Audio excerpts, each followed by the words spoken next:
나는 잘못도 없는데, 지은 죄가 없는데 애매히 고난을 당하는 그런 어려운 때를 경험하신 적이 있으십니까? 나는 죄가 없는데, 죄라면 내가 힘이 없어서, 권력이 없어서, 권세가 없어서 나보다 더 강한 자의 압제를 당하고 어려움을 당하고, 여러분 그와 같은 상황이 되면은 정말 그 마음에 한이 맺히겠지요.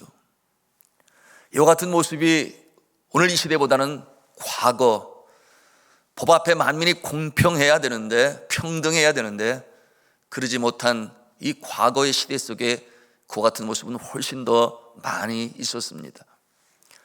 전쟁에서 패하는 경우도 그렇지요.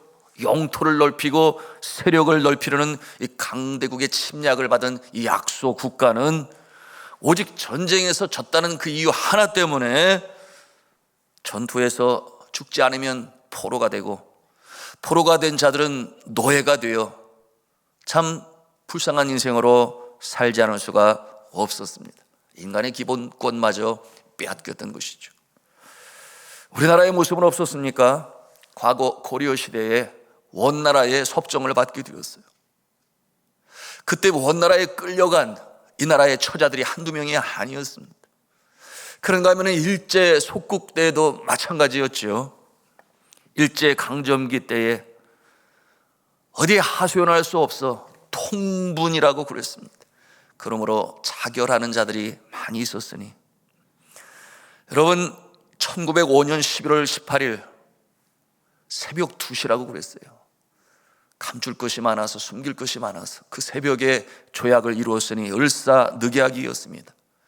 그리고 이어 1910년에는 한일 병합 조약이 맺어지면서 우리나라는 나라 잃은 서름에 빠지게 되었고 일본의 속국이 되었으니, 그 모습을 바라보면서 평민할 것 없이 고관, 심지어는 인력거꾼까지도 스스로 통분하여 자결하게 되었으니 1905년 12월 이 한 달 안에 그처럼 자결한 자들이 10명이 넘었어요.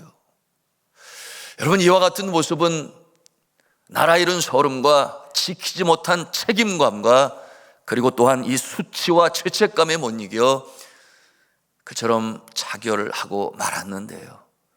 여러분 우리 믿음의 사람들은 그래서는 아니 되겠지요. 오늘 시편 9편은 이와 같이 죄가 없음에도 불구하고 오직 한 가지 이유, 힘이 없어요. 압제당합니다. 고난을 당합니다.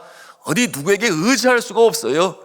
그러므로 힘들고 외롭고 지칠 때에 그가 인생을 포기하지 아니하고 하나님께로 나아갑니다.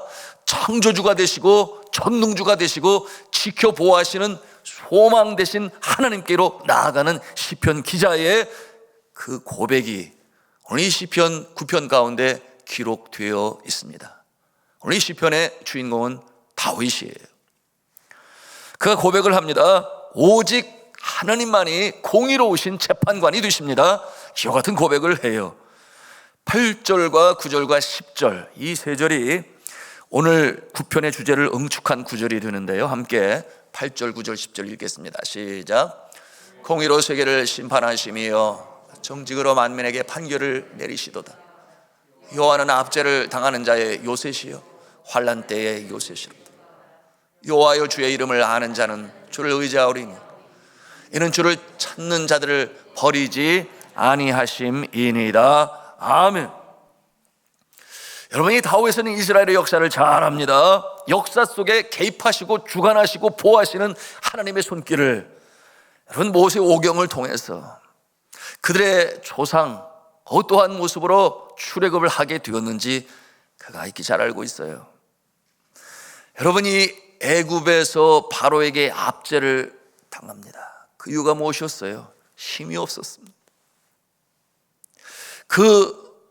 이 바로왕이 압제를 하게 된 것은 이스라엘 민족이 점점 이 번성하고 늘어가게 되니 그들이 우리를 대항하여 반란을 도모하면 어떻게 될 것인가, 그것이 두려움이 되었으니 착각이었죠. 그래서 그가 어떠한 명을 내립니까? 참 끔찍한 명을 내리니 산파로 하여금 아들이거든 죽이라, 그와 같은 명령을 내립니다마는 여러분, 지혜로운 산파 아니었겠어요? 산파의 역할이 무엇입니까? 생명을 잘 보존하도록 받는 것이 사명인데 생명을 죽이라 하면 죽이겠어요? 그러므로 하나님을 경외하는 지혜로운 산파들은 그러지를 아니했죠. 하나님께서 그 모습을 기뻐하셨다 그랬습니다. 그러니 이스라엘 백성들이 계속해서 늘어갑니다. 바로왕이 그 모습을 보면서 또 어떠한 끔찍한 명령을 내립니까? 산의 아이거든 날강 물에 던지라. 이와 같은 정말 말도 안 되는 비인간적인 끔찍한 명령을 내립니다. 여러분, 그와 같은 상황에서 이스라엘 백성들이 대적하여 대응하여 싸울 수 있는 능력이 안 되지요.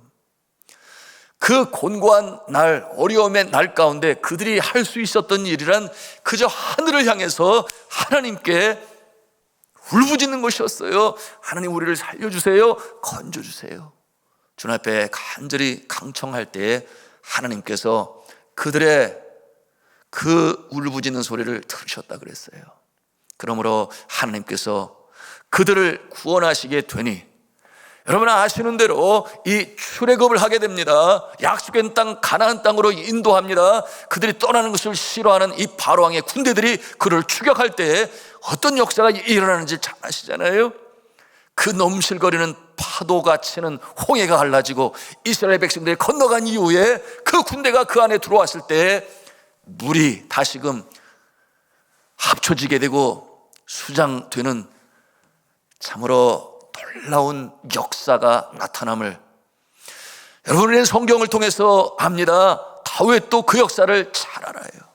그러므로 다윗의 마음에는 어떠한 생각이 듭니까?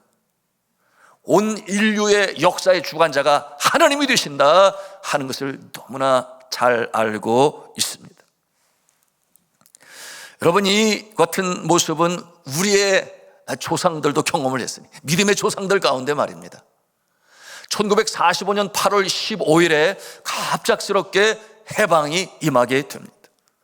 아무도 예측하지를 못했어요. 저 중국 땅 만주에서는 대대적인 전투를 벌이려고 중국군과 한국 독립군이 연합을 하고 계획을 세우고 있었던 차에 광복이 그렇게 갑자기 찾아오게 되었으니 여러분이 광복이 되게 된 것은 우리의 힘으로 되었나요? 우리가 전쟁하여 승리를 거둔 것도 아니지요. 그것은 바로 하나님께서 그처럼 주님 앞에 간절히 간구하고 이 나라를 건져 주시옵소서 주님 앞에 눈물로 기도할 때에 사람의 힘과 손, 그 능력이 아니라 하나님께서 이 나라를 건져 주셨는 줄로 믿습니다. 갑자기 그렇게 임하게 되었습니다. 여러분, 그러므로 이 세상의 역사는 전쟁의 역사라 해도 과언은 아닌데, 그러나 이 전쟁사를 기록하면서 이 세상의 역사관은 사람을 강조합니다. 이 전쟁을 치름으로 말미암아 역사의 방향이 새롭게 흘러가게 되는데 그 첫자리에 누가 있는가? 사람의 이름을 내세워요. 그러므로 전쟁의 영웅으로 등장하는 사람들, 페르시아를 누르고 알렉산더 대제는 그리스 제국을 세웁니다. 그런가 하면 그리스 제국이 무너지고 이 로마의 팍스 로마라고 하는 줄리어스 시저에 의해서 시작되어진 그 모습으로 인하여 줄리어스 시저라고 하는 이름을 세상 사람들은 다 기억을 해요. 뿐만 아니었죠. 기마부대로 중앙아시아와 유럽까지 세력을 뻗어나간 이 몽골의 칭기스칸, 그와 같은 이름을 세상 사람들은 기억을 하고, 또한 한때 유럽 전체를 지배하고 다스렸던 이 보나파시오 나폴레옹의 이름을 기억합니다. 그와 같은 자들을 통하여 새 역사의 물꼬가 터지고 새로운 역사의 지평이 열렸다, 그와 같은 내용으로 사람의 이름을 내세우지만, 그러나 분명한 것은 전쟁은 여호와의 손에 속한 것이니 하나님께서 역사의 주관자가 되심을 믿으시길 바랍니다. 하나님께서 그와 같은 역사를 이루어 가시는 거예요. 그러므로 이 하나님께서 이루어 가시는 이 세상의 모습을 통해 여러분이 역사를 영어로 말하면 뭐라고 그래요? 히스토리라고 말을 합니다. 히스토리. 그런데 이것은 합성어가 되는 것이니 his story, His가 뭐예요? 그의 스토리, 이야기다. 여러분, 그의 이야기다. 세상의 역사는 그의 이야기다. 그분의 이야기라고 할 때 그분이 누구겠습니까? 바로 창조주요 역사의 주관자가 되신 하나님이신 것이에요. 하나님께서 이 세상의 창조주가 되실 뿐만 아니라 역사의 주관자가 되시고, 뿐만 아니라 역사의 주관자가 되시니 개개인의 삶의 생사복을 다스리시는 하나님이신 줄로 믿으시길 바랍니다. 이 모습을 다윗은 너무나 잘 알고 있는 것이에요. 그러므로 전쟁이 있어서나 또는 자신의 삶, 자신의 미래, 자신의 생명을 보호하시는 분이 하나님이시다라는 것을 다윗은 알아요.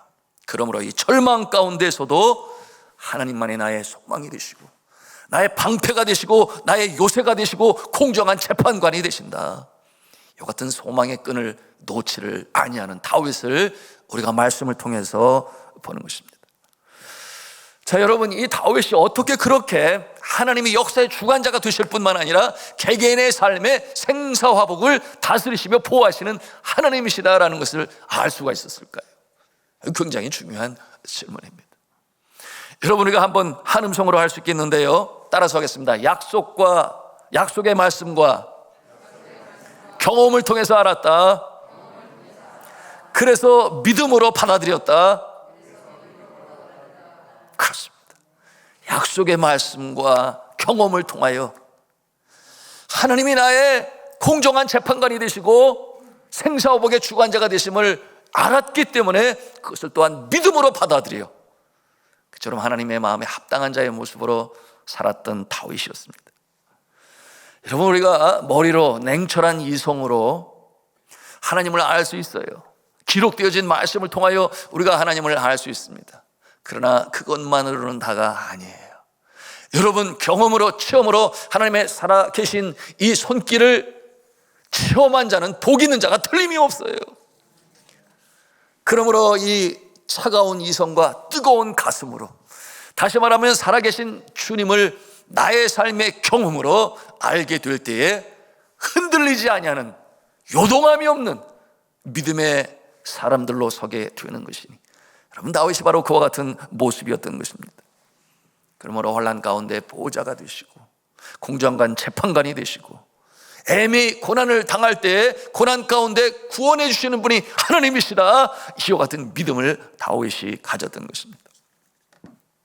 제가 네팔에서 신학교를 설립하고 저는 운영을 할 때 교수들한테 항상 제가 부탁했던 말이 있어요. 그게 뭐냐면, 여러분들이 교수로서 신학 서적에 기록되어진 내용을 좀 더 이해하기 쉽게 잘 풀어서 가르치는 것은 당연히 중요하지만 결코 그것으로 그치지 마십시오.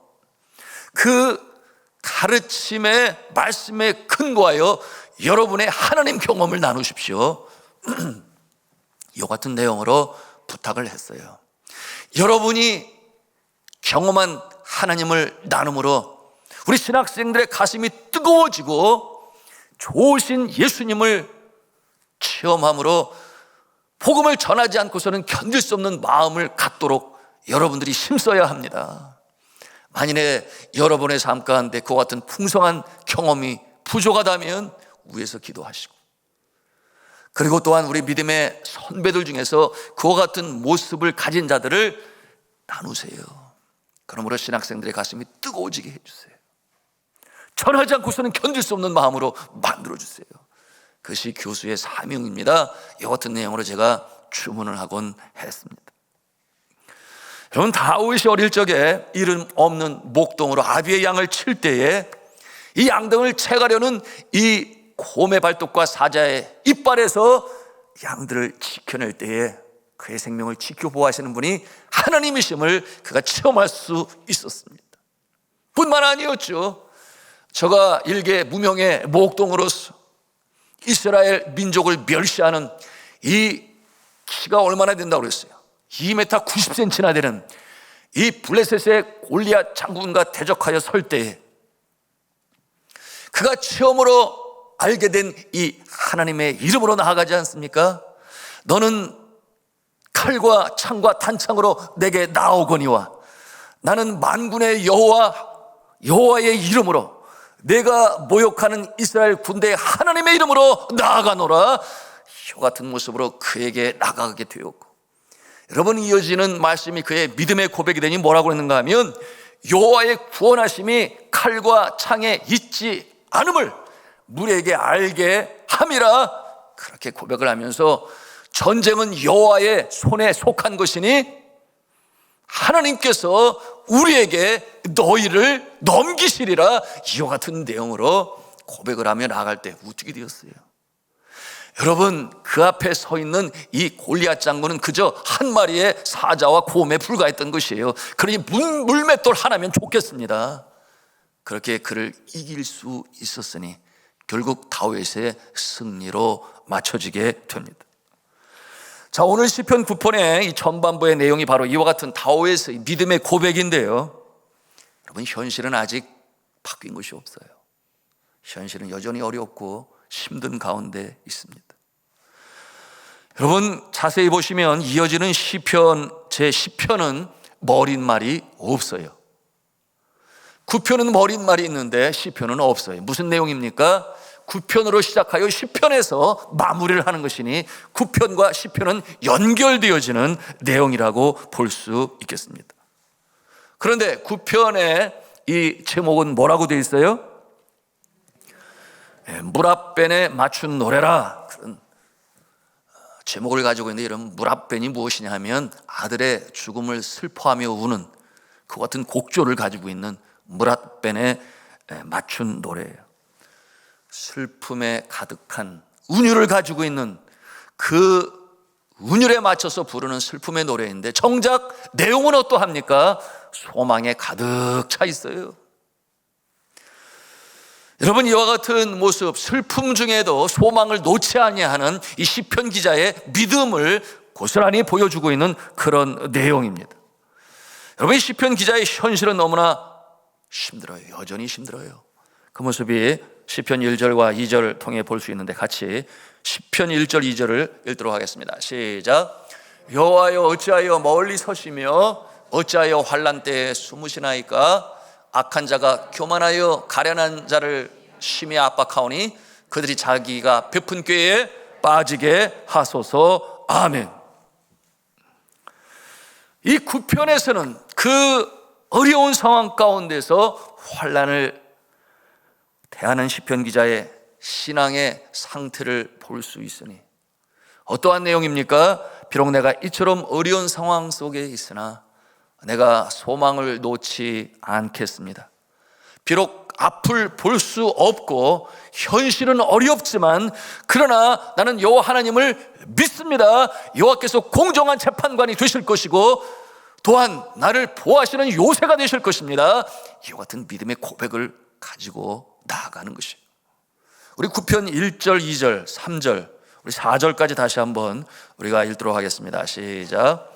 내가 전심으로 여호와께 감사하며 주의 모든 기이한 일들을 전하리. 내가 주를 기뻐하고 즐거워하며 지존하신 주의 이름을 찬송하리니 내 원수들이 물러갈 때에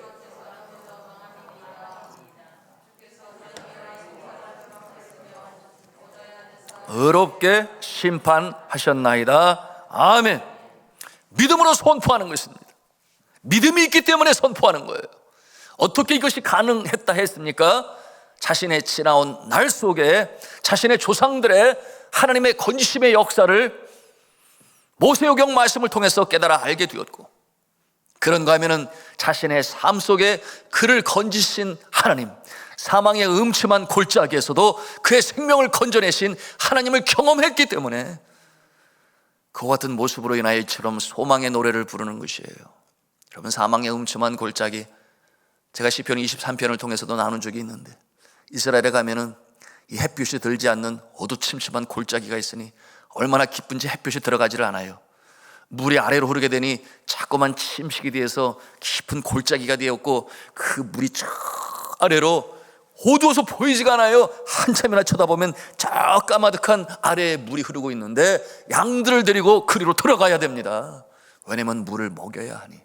그런데 어두침침한 그 골짜기에는 언제나 야수가 기다리고 있어요. 낮에도 말이에요, 어두우니 양들의 새끼를 물어가는 그 사망의 음침한 골짜기에서 해를 두려워하지 않으면 주께서 나와 함께 하심이라. 주의 지팡이와 막대기가 나를 안위하시나이다. 이와 같은 경험을 통하여 그가 이처럼 환난 가운데서도 믿음으로 소망을 노래하는 것입니다. 여러분, 우리의 삶 가운데도 마찬가지 아니겠습니까? 우리의 인생 여정이 그렇게 쉽게만 이어지지 아니하지요. 곤고한 날이 있습니다. 가정의 문제, 자녀의 문제, 사업의 문제, 건강의 문제, 학업과 직장의 문제, 인생 여정의 고비마다 함께 하신 하나님, 그러기에 우리가 이 자리에 서 있는 것 아니겠습니까? 이 자리에 소망의 찬송을 부르며 이 밤에도 믿음으로 기도하는 것 아니겠습니까?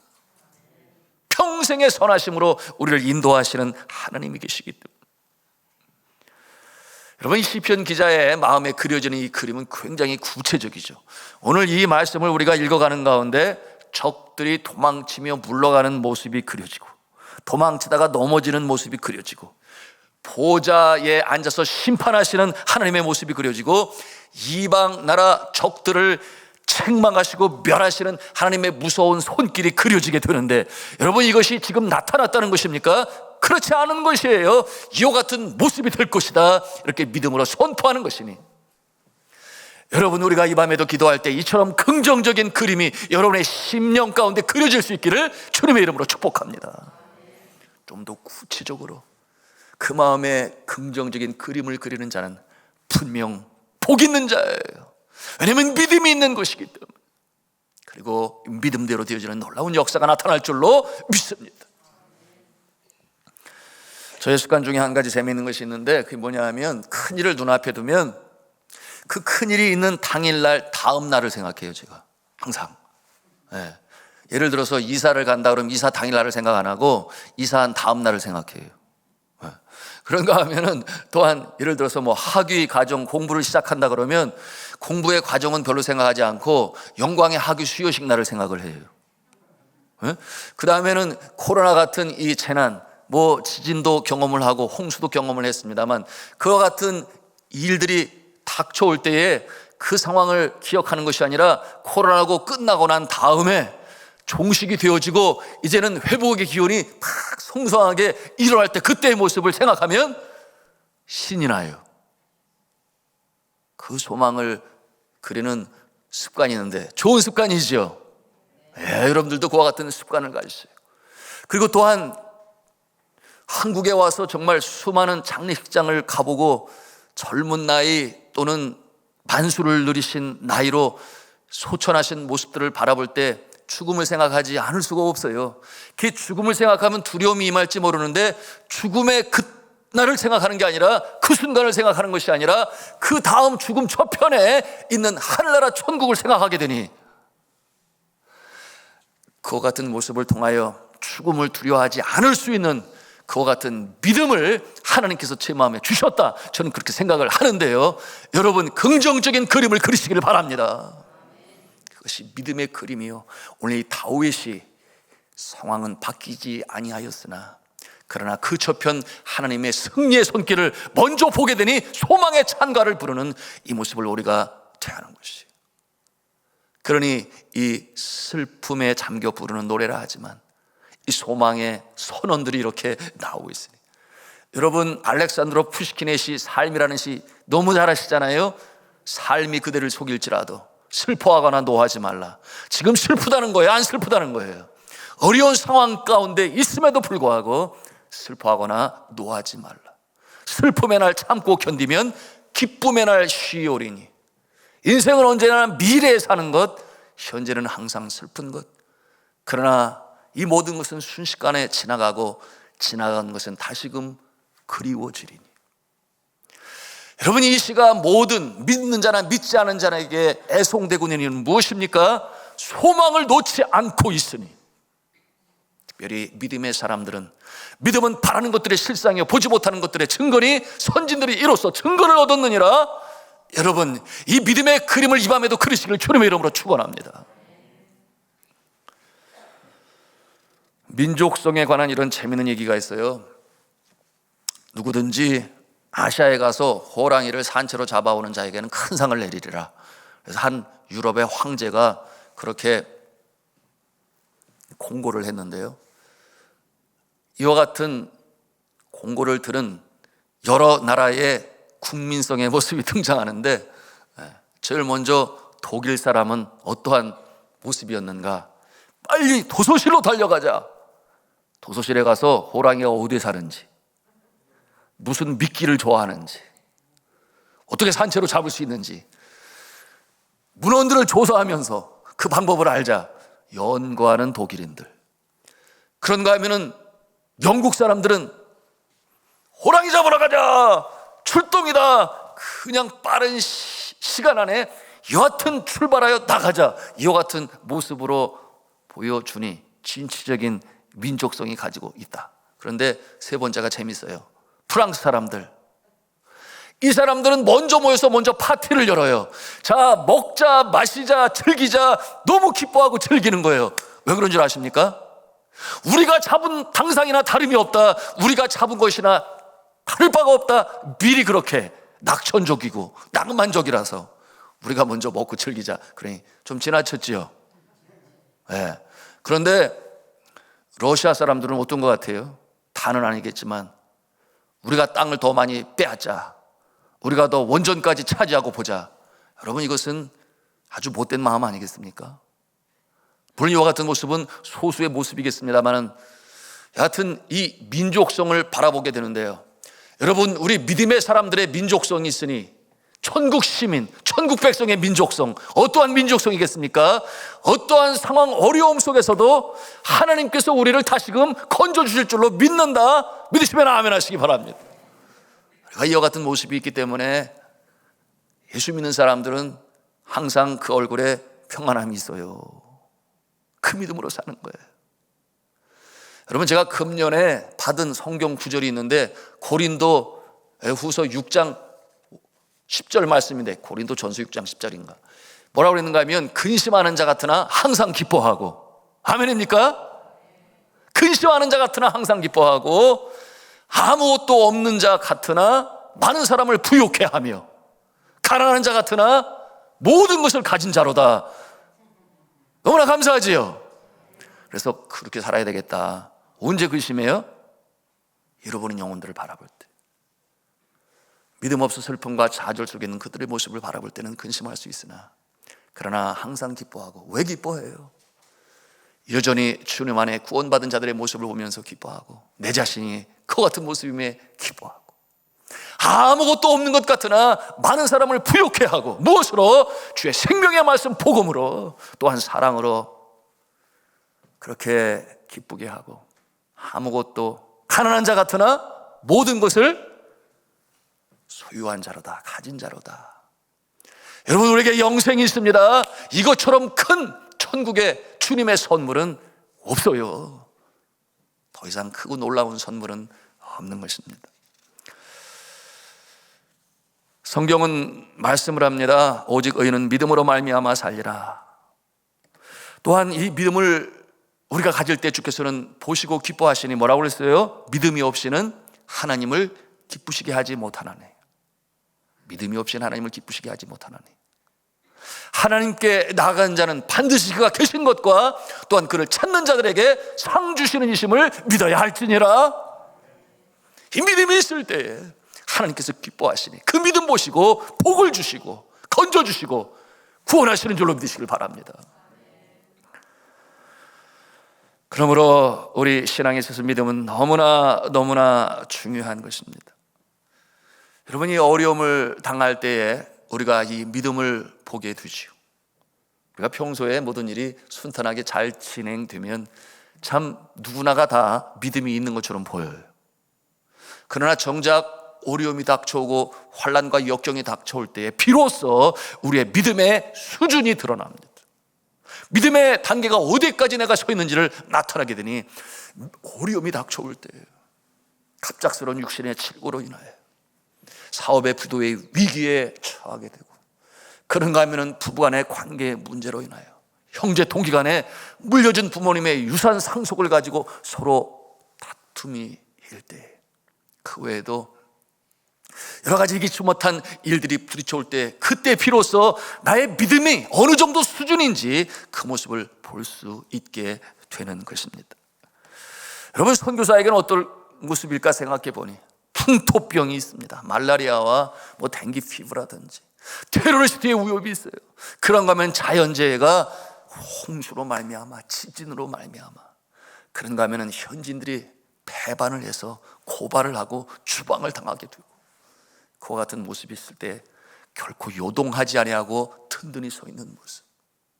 여러분, 목회자는 어떠한 때일까요? 생각을 해봤어요.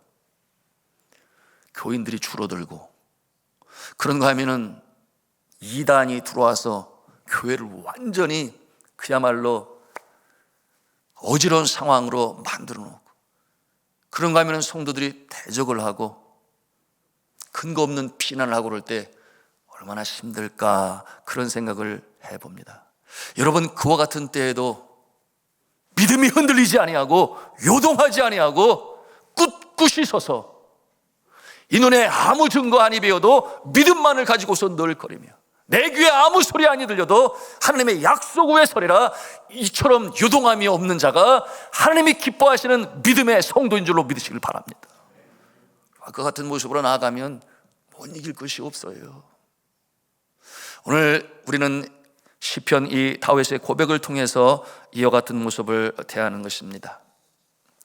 여러분, 성경은 이렇게 말씀하고 있어요. 사람이 마음으로 믿어 의에 이르고 입으로 시라여 구원에 이르느니라.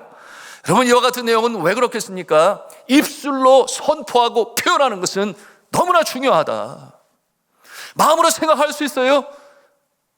그러나 입술의 고백은 이 마음에 있는 것이 겉으로 드러나는 표현이 되는 것이니, 고백이요 선포가 되는 것이니, 여러분, 하나님께서는 우리가 입술로 고백하기를 원합니다.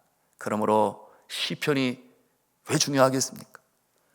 성경의 모든 책들은 위로부터 아래로 하나님이 사람에게 주시는 계시의 말씀으로 이루어져 있어요.